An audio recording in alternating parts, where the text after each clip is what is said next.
ठाणे शहरातील रस्त्यांवरील गतिरोधक सध्या वाहन चालकांसाठी आणि नागरिकांच्या आरोग्यासाठी डोकेदुखी ठरत आहेत.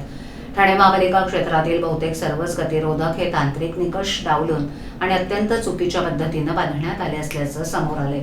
या गंभीर समस्येची दखल घेत ठाण्याचे उपमहापौर कृष्णा पाटील यांनी पालिका आयुक्त आणि नगर अभियंत्यांना पत्र लिहून शहरातील गतिरोधकांची तातडीनं दुरुस्ती करण्याची मागणी केली.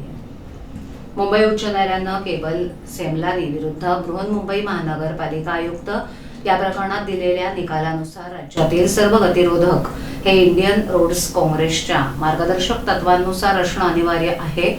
मात्र ठाणे शहरात या नियमांचं सर्रासपणे उल्लंघन होताना दिसतंय. नियमानुसार गतिरोधकाची उंची 10 सेंटीमीटर आणि त्रिज्या 17 मीटर असावी, परंतु प्रत्यक्षात अनेक ठिकाणी हे गतिरोधक प्रमाणापेक्षा जास्त उंच आणि तीव्र आहेत. या चुकीच्या गतिरोधकांमुळे दुचाकी आणि चारचाकी वाहन चालकांना पाठीच्या कण्याचे, मणक्याचे आणि मानदुखीचे गंभीर आजार जडत आहेत. विशेषतः ज्येष्ठ नागरिक, लहान मुलं, गरोदर स्त्रिया हे गतिरोधक जीवघेणे ठरत असल्याच्या तक्रारी प्राप्त झाल्यात. तसंच उच्च न्यायालयाच्या आदेशानुसार गतिरोधकांवर पांढरे काळे पट्टे, ल्युमिनस पेंट किंवा रिफ्लेक्टर्स असणं आवश्यक असताना ठाण्यातील अनेक गतिरोधकांचा रंग उडालेला आहे. त्यामुळे रात्रीच्या वेळेस हे गतिरोधक न दिसल्यानं अपघातांचं प्रमाण वाढलंय. उपमहापौर कृष्णा पाटील यांनी पत्राद्वारे स्पष्ट केलंय की जे गतिरोधक नियमात बसत नाहीत त्या अनधिकृत मानून त्वरित तोडून पुन्हा अधिकृतरित्या बांधले जावे.